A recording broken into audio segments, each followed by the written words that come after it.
You know, in both of my congregations, there was somebody who keeps coming up to me and going, you know, you could probably join Mensa. Oh, that's what I'm looking to do. Thank you. You think so highly of me. Talk to my dad. He likes me too. Okay. One leadership task is publicly asking the question, what is the purpose of the church, over and over and over again? Over and over and over. What is the purpose of the church? And you answer that question yourself until other people can do it. That helps people stay on mission. Because they'll go, purpose? You got them going now. Leadership is faith witness. Leadership is asserting that we have a faith worth sharing with others, and asserting it over and over and over again in 24 different ways until everybody in the congregation gets it. You need to be able to testify to the value of Unitarian Universalism in your own life and in the life of your family. Do not be afraid to do this. You think this is hard, right? You didn't have trouble 20 minutes ago. That's what we did.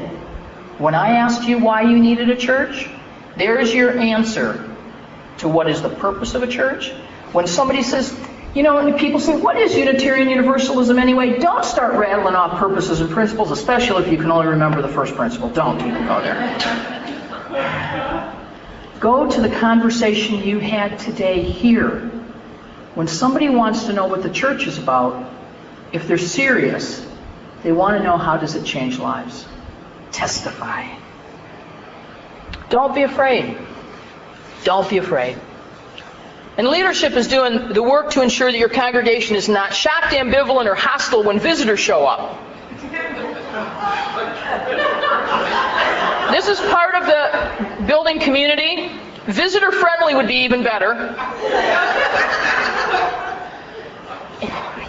I'm going to speak from deep truth here. We have congregations. I'll have a friend call me and say, my daughter's going to college in such and such a place. Or the other day I was with some folks that the daughters are going to school, and they didn't think there was a UU church nearby, and they're in Texas. And I said, oh yes, there is. So I pull out my iPhone. I store on my iPhone the page, find a congregation near you. But when I get the list, I don't hold it up for them to see. I look at it and I tell them where to go. Because I'm telling them where not to go. Don't be a place that I can't send people I love. Don't you dare. You be a place where every single person who comes to you, you treat like they were my kid. I can't afford the hemorrhaging of our young people that continues to this day, because in our congregations we treat them like second-class citizens.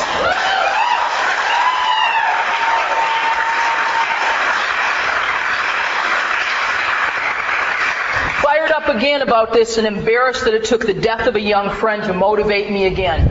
Our kids can't be allowed to go away because some of them don't survive.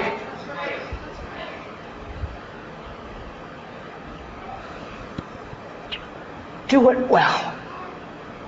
Every one of us. How many of you were born in this faith? Thank you. Thank you. How many of you came in? Do you remember your first Sunday? If somebody didn't treat you well, you wouldn't be here today. Whatever magic happened for you that day, make it happen for other people. Because everybody who comes is afraid.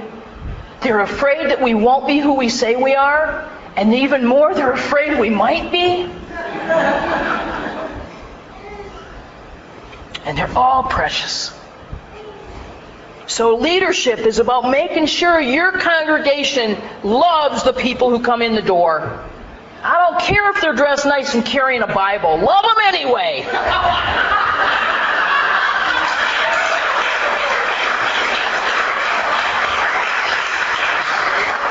And if you don't love them, I don't care what your tactics are. It won't matter. I don't care if you've got great visitor follow-up. I don't care. If you don't love them, they won't stay. 70% of the people who join our churches say they decided in the first 5 minutes of their first visit. You give them quality 5 minutes and you love them. If you don't have 5 minutes worth of love, find somebody who does. Because there's a world of people who need us. We're some of them. When you're a leader, this is what strategy is. And strategy is about what you're doing and what you're not going to do. We're going to do this, not that, because we decided together. Which means that you're going to stop doing some stuff. You're going to take out of your portfolio some tactics that don't support your strategies of we're going to love everybody and change the world. And if your congregation or board or committee is stuck somewhere, look for tactics that cross-purpose with strategy. There are weird things that happen in congregational life. Some accidental, some intentional obstructions. Places where people arrange tactics that will cut off strategy that's working. Because you know that we don't all want to change. And you know that even on my best day, I have moments that I'm one of those people. As your strategic efforts ramp up, you've got to tell the truth more and more and more just to keep the wheels from flying off. If you can't tell the truth to each other, how can you accurately solve the problems you're having because there are new people coming you're trying to integrate? How many of your congregations have one or more dead elephants nobody can talk about? Let me name them. You'll all raise your hand in a minute. How many of you have a discussion group? You don't have to raise your hands for this. A discussion group or a program that's really only open to people who've been in the church for a while, although we act like anybody can go. How many of you have an event you hold every year, but it doesn't serve you any longer because if you get rid of it, it's going to hurt those people's feelings who are working on it? How many of you have a member that you let hold a service once a year or more that has tons of space for visitors because all the members know to stay home?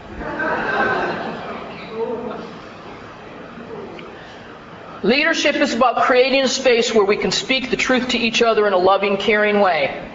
I'm not talking about truth to kick people over and make them feel bad.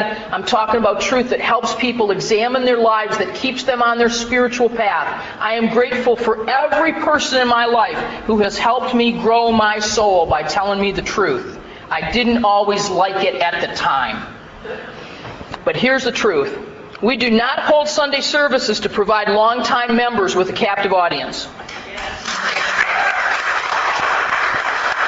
We don't hold Sunday services to hear talks. We don't hear Sunday services to be in silos, contemplative, quiet, detached from our bodies and uncaring of our neighbors.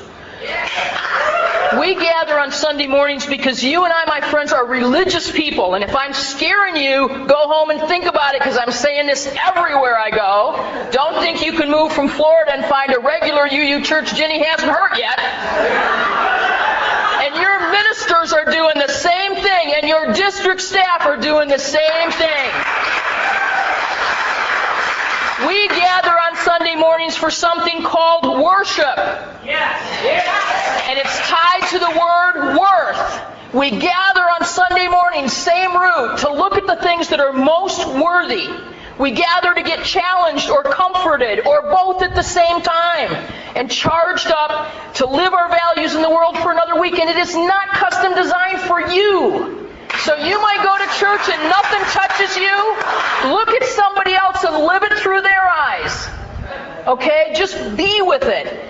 Leaders need to talk honestly with people about what church is, to talk honestly with people about their behaviors, both positive and negative. And to do less than that is to dishonor their inherent worth that we say we value and that has dignity. We need to be able to say, great job, thank you, and what were you thinking? All the time. And by the way, I need to be open to you saying that to me.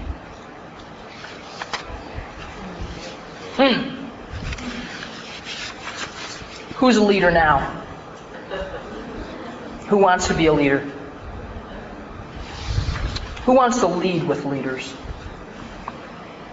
Good for you. Alice Walker writes, this is my final question. Okay, so then, who leads leaders?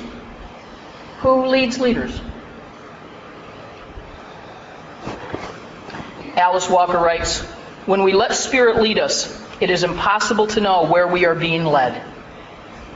All we can know, all we can believe, all we can hope is that we are going home. That wherever Spirit takes us is where we live. Go blessed.